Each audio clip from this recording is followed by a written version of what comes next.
Y para el desdoble de este lunes, le agradezco que nos tome la comunicación y le doy la bienvenida a Katy Monreal, ex candidata de Morena, PT y Partido Verde por la alcaldía Cuauhtémoc aquí en la ciudad. Buenas noches, Katy, ¿cómo estás? Hola, ¿cómo estás? Buenas noches a ti y a todo el auditorio, Braulio. Gracias por acompañarnos y cuéntenos en qué estatus está este proceso de la elección en Cuauhtémoc.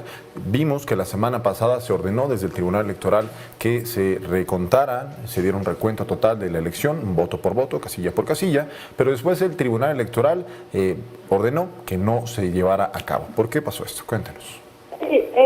Mira, el Tribunal Electoral, como bien señalas, determinó el conteo voto por voto.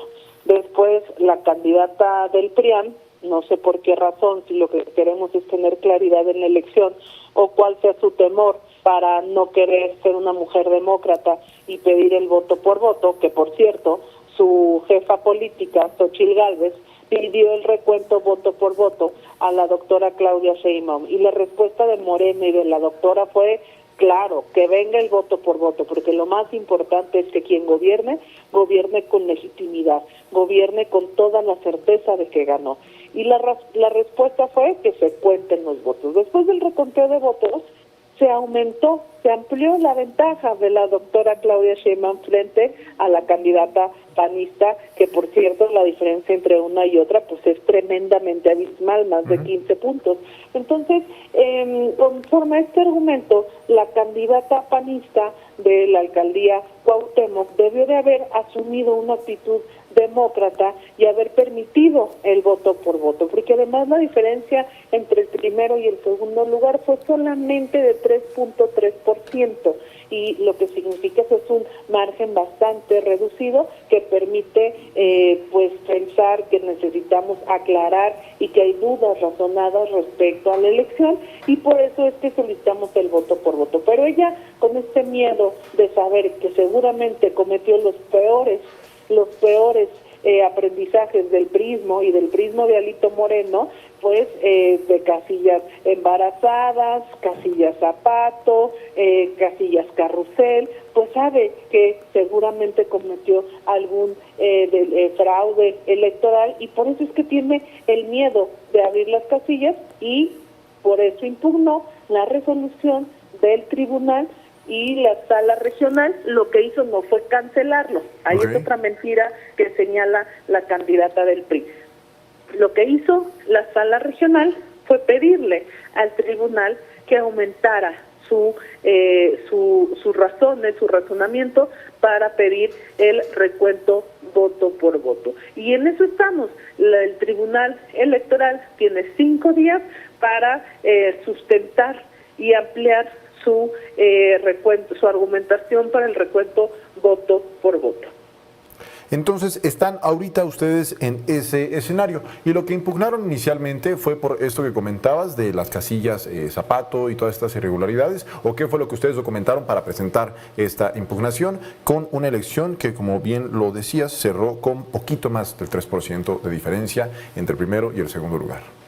Sí, las irregularidades que se tuvieron dentro de la jornada fue una de las causales, no todas, no la única, es solamente una de las causales que dimos para pedir el recuento voto por voto. Te pongo un ejemplo: en una casilla en el distrito 9 pudimos recuperar casi 700 votos, solo en una casilla. ¿Dónde estaban ocultos esos votos? En el paquete de los votos del PRIAN.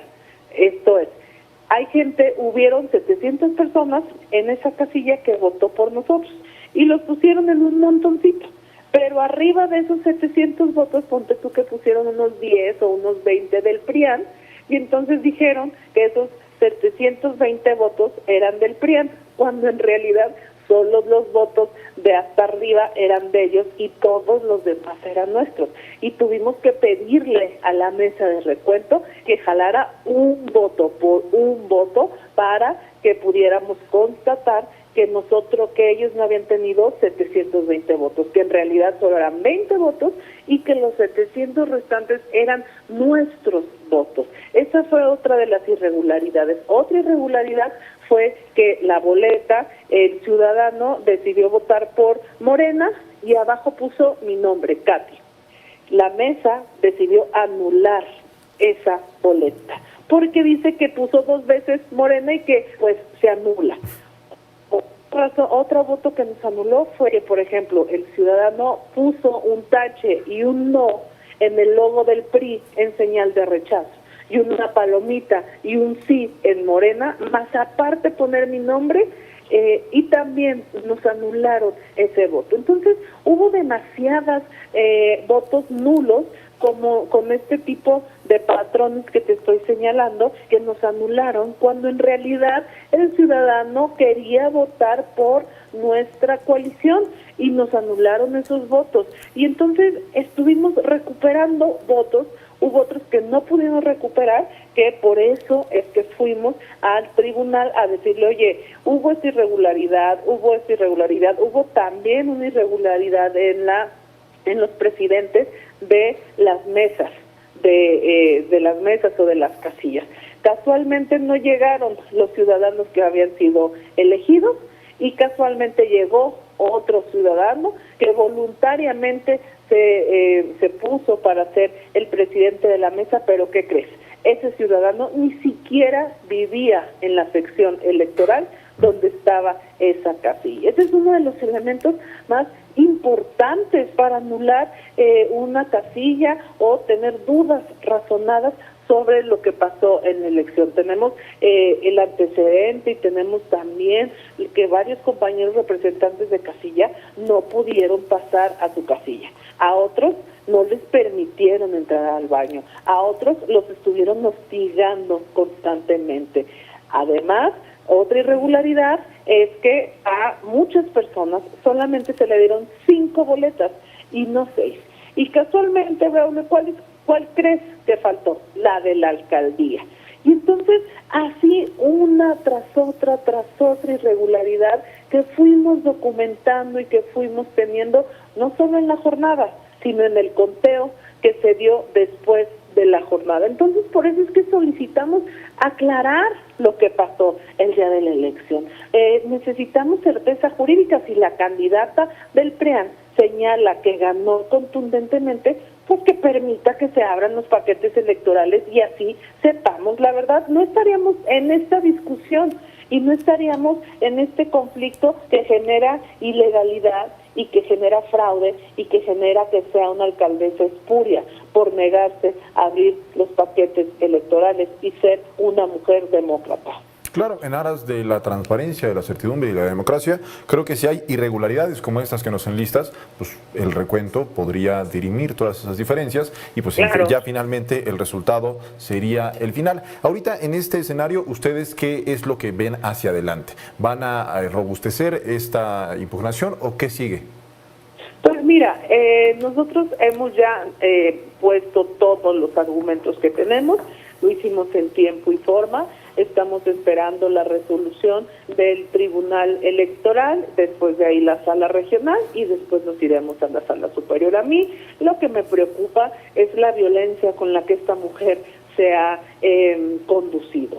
Violencia contra los magistrados, contra las juezas y los jueces, contra las magistradas, diciéndoles que son corruptos, que están bajo presión, que los quieren presionar, que quieren cometer fraude. Es una cantidad de amedrentamiento, de guerra sucia, de denostación contra magistradas y magistrados que están decidiendo la elección, que está generando temor en ellos. Es una mujer que constantemente genera violencia. La vivimos en los últimos 3 años de gobierno de la jefa de gobierno Claudia Sheinbaum, que la acusó y la denostó y que la trató de lastimar y de hecho tantas mentiras de nuestra jefa de gobierno y de nuestra Ernestina Godoy, que es una mujer que así actúa, falseando, mintiendo, hostigando y acosando. Yo ayer hice un señalamiento importante.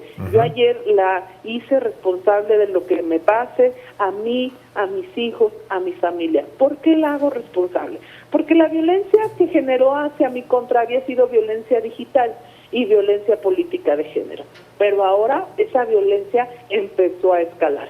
En los chats de WhatsApp, donde ella es administradora y donde ella es responsable, están pidiendo mi dirección y están mandando fotos de mi casa, de la casa de mis papás, de la casa de mis hermanos, de la casa de seres queridos, para ir y aventarme cosas, para ir y a poner lonas, para ir y agredirme. A mí eso me preocupa de sobremanera, porque tú sabes que los niños ya están de vacaciones. Yo tengo 2 hijos menores de edad y me preocupa que estos fanáticos y esta gente violenta como su candidata vaya a afectar a mis hijos, a mi casa, a mi intimidad. Ya basta del hostigamiento, ya basta de la violencia. Yo a ella no le tengo miedo, pero sí temo por mis hijos, porque se la ha pasado mintiendo sobre mí, hablando de mi papá, que por cierto, mi papá no tiene nada que ver en este tema, este soy yo. Esto lo hago yo, es mi lucha personal y la lucha por los más de 145,000 personas que votó por Morena en la alcaldía Cuauhtémoc, porque merecemos certeza y claridad.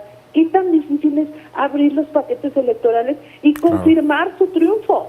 Pero ella claramente sabe que ese triunfo no se confirmaría, porque tiene mucho que ocultar, porque tiene mucho miedo, porque sabe que cometió irregularidades y sabe que cometió ilícitos que probablemente le quitarían el triunfo en la alcaldía Cuauhtémoc. Tiene miedo porque farsó, porque mintió, porque es una farsante. Tati Monreal, pues te agradezco mucho que nos tomes la decisión. Muy preocupante esto que denuncias y micrófonos abiertos para ver cómo avanza este caso. Te mando un fuerte abrazo. Sí, muchas gracias. Buenas noches a ti y a todo el auditorio y estoy aquí atenta. Buenas noches.